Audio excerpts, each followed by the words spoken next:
আসসালামু আলাইকুম। Introduction on LaTeX কোর্সে আমি আব্দুল মিরাজ সবাইকে স্বাগত জানাচ্ছি।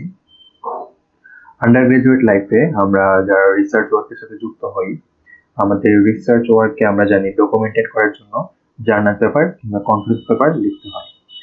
জার্নাল পেপার এবং কনফারেন্স পেপার লিখতে গিয়ে রাইটিং টুল হিসেবে মাইক্রোসফট ওয়ার্ডের পাশাপাশি আমরা আরো একটি রাইটিং টুলের নাম শুনে থাকি, যেটির নাম হচ্ছে লেটেক। লেটেক কেন অধিকাংশ রিসার্চার যারা অনেকদিন ধরে এই লাইনে অভিজ্ঞ এবং অনেকদিন ধরে যুক্ত রয়েছেন তারা কেন লেটেককে প্রেফারেন্স দিয়ে থাকেন, এবং আমি স্ক্রিনে একটা লেখা লিখে রেখেছি, দ্য বেস্ট টাইপোগ্রাফি, পাশে দুটো কোয়েশ্চেন মার্ক, অর্থাৎ কেন একাডেমিক রাইটিং এর বেলায় মাইক্রোসফট ওয়ার্ডকে পেছনে ফেলে লেটেকের টাইপোগ্রাফিকে কেন বেস্ট বলা হচ্ছে সেটার একটা কম্পারিজন আমি আমার এই প্রথম ভিডিওতে দেওয়ার চেষ্টা করব। তো আমরা প্রসিড করি। প্রথমে একটা ভুল শুধরে নেওয়া উচিত। অনেকে স্পেলিংটা দেখে কনফিউজড হয়ে যায় এবং তারা বলে যে এটা লেটেক্স। আসলে শুদ্ধ উচ্চারণটা হচ্ছে লেটেক অথবা লেটেক। তো শুরুতে আমার মনে হয় ভুলটা শুধরে নেওয়া উচিত, তাই প্রথমে আমি এটা রেখেছি। So what is LaTeX? LaTeX is a document preparation system, যেটা কিনা 1980 সালে প্রপোজড হয়। এটি রিসার্চ পেপার, বই, এমনকি স্লাইড প্রিপারেশনের ক্ষেত্রেও ইউজ করা হয়ে থাকে। আমি এখানে একটা লেখা লিখে রেখেছি, formatting are like a little bit programming and also the formatting and the content show up splitted. লেটেকের ক্ষেত্রে ফরম্যাটিংটা অনেকটা প্রোগ্রামিং এর মতো, এবং ফরম্যাটিং এবং কন্টেন্ট দুটো আলাদা স্ক্রিনে শো করে থাকে অথবা স্প্লিটেড স্ক্রিনে শো করে থাকে। এটা কি বোঝায়? আমরা জানি ওয়ার্ডের ক্ষেত্রে আমরা লেখার উপরে হচ্ছে আমাদের টুলস গুলো ইউজ করে করে হচ্ছে আমরা ফরম্যাটিং করে থাকি, কিন্তু লেটেকের ক্ষেত্রে এটা আলাদা। তো আমি এটা আরো ভালোভাবে বোঝানোর জন্য একটা স্ক্রিনশট দিয়ে রেখেছি। এটা হচ্ছে আমাদের লেটেকের ওভারলিপের একটা সারফেস। এখানে হচ্ছে আমি দেখতে পাচ্ছি আমার বাম পাশে কিছু কোড এবং ডান পাশে একটা পিডিএফ। এই বাম পাশের কোডগুলি হচ্ছে আমার লেটেকের কোড। এখানে হচ্ছে আমি আমার ফরম্যাটিংটা করে থাকি এবং আমার কন্টেন্টটা আমি এখানে ফরম্যাটিং এর উপর বেস করে এখানে আমার জেনারেট হয়, এবং এই পিডিএফটা আমি চাইলে এই ডাউনলোড বাটনটি থেকে ইজিলি ডাউনলোড করে নিতে পারবো। তো এখানে আমি দেখতে পাচ্ছি title, traditional Bengali food classification using convolution neural network. এই টাইটেলটি এখানে শো করছে এই ফরম্যাটিং এর উপর বেস করে। তো এই যে ফরম্যাটিং এক পাশে, কন্টেন্ট এক পাশে, এটাই আমি বুঝাচ্ছিলাম এই আগের স্লাইডের এই লাইনটি দ্বারা। ওকে, তো একটা মিম দিয়ে শুরু করছি। লেটেক এর ক্ষেত্রে আমরা জানি এটা একটা ফ্রি এবং ওপেন সোর্স। এখানে রেফারেন্সিং করা খুবই সহজ, এবং এখানে আমি যেভাবে ইচ্ছা সেভাবে আমার টুল ইউজ করে হচ্ছে ফরম্যাটিং করতে পারি। ফিগারকে পজিশন করা খুবই সহজ। অথরকে এখানে ফরম্যাটিং নিয়ে খুব বেশি চিন্তা করতে হয় না, এখানে তার কন্টেন্ট নিয়ে চিন্তা করলেই হচ্ছে। এছাড়া একাডেমিক পাবলিশিং এর বেলায় লেটেক ফরম্যাটে ইউজ করে লেখা যে কন্টেন্ট গুলো সেগুলোকে বেশি প্রেফারেন্স দেওয়া হয়। তো ওভারঅল একাডেমিক রাইটিং এর বেলায় লেটেক খুবই ইউজফুল একটা টুল।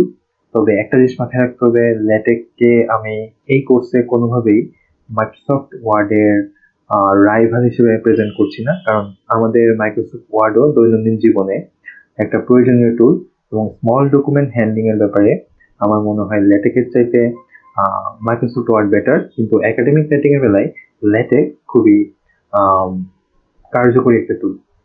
তো হয় লেটেক, আমাদের ফার্স্ট ভিডিওর প্রথম যে চেষ্টা থাকবে সেটা হচ্ছে আমরা লেটেকের প্রয়োজনীয়তা বোঝানোর চেষ্টা করব। তো এই কম্পিটিশনগুলোতে যাওয়ার আগে আমি একটা জিনিস দেখাতে চাই, সেটা হচ্ছে আমি একটা ওয়ার্ড ডকুমেন্ট দেখতে পাচ্ছি এবং এটা একটা পেপার। এখন লেটেকের ক্ষেত্রে আমি দেখতে পাচ্ছি, আমি যেটা বলেছি যে ফিগার পজিশনিং করা এখানে খুবই সহজ, কিন্তু মাইক্রোসফট ওয়ার্ডের বেলায় কি ঝামেলা হয় সেটা একটু দেখতে চাচ্ছি। যেমন দেখা যাচ্ছে এখানে কিছু ফিগার রয়েছে, ফিগার 2, ফিগার 3, ফিগার 4 এখানে রয়েছে। এখানে একটা টেবিল রয়েছে, টেবিলের ক্যাপশনটা উপরে এবং এখানে ফিগারের ক্ষেত্রে ফিগারের ক্যাপশন নিচে। ঠিক এভাবে আরো কিছু টেবিল রয়েছে। তো আমি যদি আমার কাছে মনে হয় যে আরেকটা ফিগার আমার লেখার মাঝখানে অ্যাড করা প্রয়োজন, যেমন ধরা যাক এই কথার কথা বলছি, যেমন এই জায়গায় আমি হয়তো একটা ফিগার অ্যাড করতে চাচ্ছি। তো ইন দ্যাট কেস আমি এখানে স্পেসিং করে নিয়ে ইনসার্ট দিয়ে পিকচার এড করব।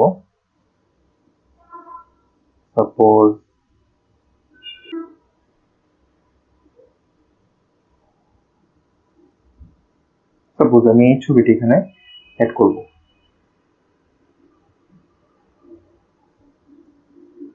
এড করে নিয়ে একটা ক্যাপশন আমি এখানে অ্যাড করতে পারি। ফিগারটির নাম দিলাম টেক্সট ফিগার।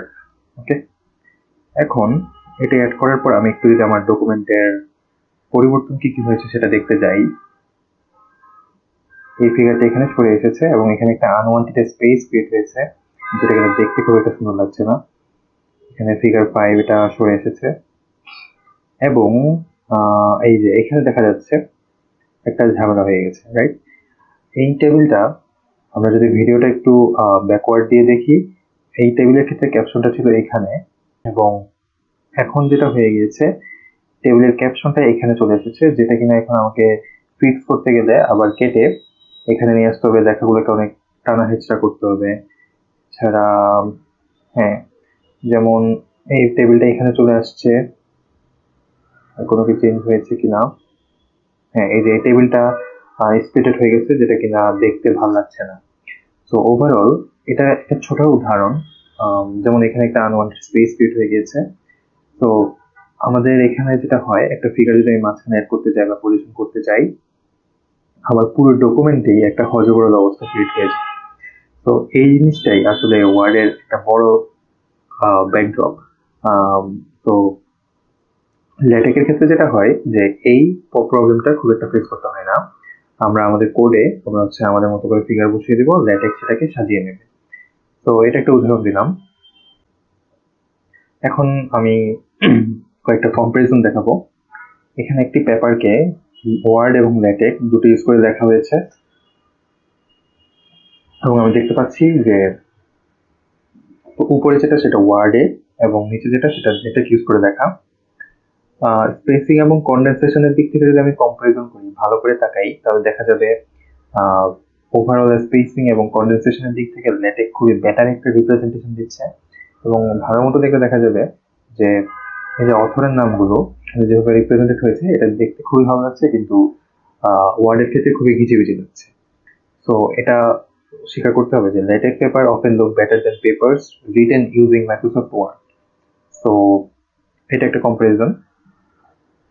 আমরা আমাদের রিসার্চ পেপারগুলোতে অনেক সময় ম্যাথমেটিক্যাল রিলেশন প্রেজেন্ট করি এবং সিম্বল থাকে ওখানে অনেকগুলো। এখানে একটি ম্যাথমেটিক্যাল রিলেশন দেখানো হয়েছে এবং দেখা যাচ্ছে যে আমরা যদি ম্যাথমেটিক্যাল সিম্বলগুলোর দিকে তাকাই, এখানেও আমার কাছে যেটা মনে হয় যে ল্যাটেক্সের রিপ্রেজেন্টেশনটা অনেকাংশেই ওয়ার্ডের চাইতে বেটার। এরপর একটা ইম্পর্টেন্ট পোর্শন, সেটা হচ্ছে ল্যাটেক্স পেপারে রেফারেন্সিং। আমরা ল্যাটেক্সের মেইন যে টেক্সটটা সেটা হচ্ছে আর্টিকেল ডট টেক্সট। এখানে আমি একটা উদাহরণ দিচ্ছি যে কিভাবে আসলে রেফারেন্সটা করা হয়। এখানে দেখতে পাচ্ছি যে একটা টেক্সট, এটা আমাদের মেইন টেক্সট না, যেখানে হচ্ছে আমাদের কন্টেন্টটা আমরা এডিট করছি। এটা আরেকটা ডট বিআইবি অর্থাৎ ডট বিব ফাইল, যেখানে কিনা আমাদের যে আমি রেফারেন্সগুলো অ্যাড করবো সেটার সাইটেশনগুলো আমি এখানে অ্যাড করতে থাকি এবং এটা হচ্ছে আমাদের জেনারেটেড পিডিএফ, যেটা আমরা একটু আগে দেখেছি। তো সাপোজ আমি অ্যালগরিদম ইজ ইএফআইএম, এটার পাশে হচ্ছে একটা এই লাইনটার জন্য একটা সাইটেশন আমরা ইউজ করতে যাচ্ছি অথবা রেফারেন্সিং করতে যাচ্ছি। তো আমাকে যেটা করতে হবে, আমার বিব ফাইল থেকে ইএফআইএম এই লেখাটা যদি আমি কপি করে নিই, এখানে বসাই এই সাইট দিয়ে, আমাদের সেকেন্ড ব্র্যাকেট হচ্ছে আমরা স্কয়ার ব্র্যাকেটে যদি আমরা দিই, তাহলে হচ্ছে আমার অটোমেটিক এখানে হচ্ছে রেফারেন্সিং এর নাম্বার এবং আমার পিডিএফ এর লাস্টে রেফারেন্সিংটা চলে আসবে। তো খুবই সহজ এবং এফিসিয়েন্ট ওয়েতে এটা রেফারেন্সিং করা যায়। ইউজুয়ালি ওয়ার্ডের ক্ষেত্রে ম্যানুয়ালি ইউজ করা হয়, কিন্তু ম্যানুয়ালিতে অনেক সময় হচ্ছে দেখা যায় রেফারেন্সিং এর সিরিয়াল ওলটপালট হয়ে যেতে পারে, যেটা কিনা আমি নিজে পার্সোনালি ফেস করেছি। তো এটাও একটা অ্যাডভান্টেজ লেটেকের, এখানে রেফারেন্সিং এর কোনো ঝামেলা হয় না। তো এটার ডিটেলসটা আমরা আমাদের কোর্সের রেফারেন্সিং পোর্শন আমরা পাবো। তো এটা খুব বেশি ডিটেলস আমি আলোচনা করছি না, জাস্ট একটা ওভারভিউ দিলাম। ওকে, lastly LaTeX works very well for large documents. একটা জিনিস আমি শুরুতে বলেছি যে মাইক্রোসফট ওয়ার্ডকে আমি মোটেও LaTeX এর প্রতিদ্বন্দ্বী হিসেবে রাখছি না। আমি জাস্ট বলছি যে একাডেমিক রাইটিং এর বেলায় LaTeX খুবই বেটার একটা পারফরমেন্স শো আপ করে। সেদিক থেকে আবার স্মল ডকুমেন্ট যখন আমরা অ্যাসাইনমেন্ট করি সেগুলোর ক্ষেত্রে কিন্তু আমার মনে হয় মাইক্রোসফট ওয়ার্ড দিয়েও আমরা কাজ সেরে ফেলতে পারি। তো যেমন কিছু ফিচার ল্যাটেক্সের ক্ষেত্রে, যে generating table of contents, table of figures, dividing A documents into several files, এই কাজগুলো ল্যাটেকে হচ্ছে অনেক সহজে করা যায়। So this is the reason why we should use LaTeX in case of academic writing. একটা জিনিস মাথায় রাখতে হবে, প্রথম দিকে LaTeX অভ্যস্ত হয় একটু সময় সাপেক্ষ ব্যাপার, কিন্তু একবার যদি অভ্যস্ত হয়ে যায় তাহলে দেখা যায় সেই ব্যক্তিটি আসলে LaTeX ছাড়া কিছুই বুঝে না। তো আমরা এই কোর্সের মাধ্যমে চেষ্টা করব হচ্ছে IEEE এবং অন্যান্য যে কোনো ফরম্যাটের পেপার লেখার মাধ্যমে দেখানো যে একটি পেপার কিভাবে খুব সহজে লেখা যায়। আশা করি আমরা যারা IEEE ফরম্যাট বা যে কোনো ফরম্যাটের পেপার ল্যাটেক্স ইউজ করে লিখতে চাই, তাদের জন্য এই কোর্সটি খুব ফ্রুটফুল হবে। Thank you everyone.